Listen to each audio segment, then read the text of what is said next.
ఈరోజు మనుగురులో మంగు మచ్చలకి అలాగే సోరియాసిస్ తెల్ల బొల్లికి కూడా మనం సప్లిమెంట్స్ అను క్రీమ్స్ ఇవ్వటం జరిగిందండి.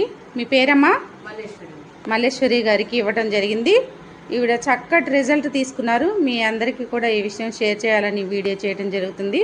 మరి ఎలా తగ్గిందో, అంతకుముందు ఎలా ఇబ్బంది పడ్డారో ఆ మేడం మాటల్లోనే విందాం. అమ్మ మీ పేరు? మల్లేశ్వరి గారు. మీకు అసలు ఏం ప్రాబ్లం అమ్మా? దేనికి వాడారు మీరు? ముఖం మీద మచ్చ చాలా సార్లు మందులు వాడా, అది తగ్గలేదు. తగ్గకపోతే ఇంకా తగ్గదని ఇంకా మెరకటం మందుగా వెళ్ళటం మానేసా. ఓకే. మానేసినాక మన సువర్ణ పరిచయం అయ్యి ఇది సంగతి అండి, మీకు ముఖం మీద మచ్చలు బాగా ఘోరంగా ఉన్నాయి కదా, అవి వాడండి అవి వాడితే తగ్గుతాయి అన్నట్టు సగం తీసుకున్నాను. ఇక అవి వాడినాక మంచిగా తగ్గిపోయింది. చక్కగా మచ్చలు తగ్గిపోయినాయి. ఇంకా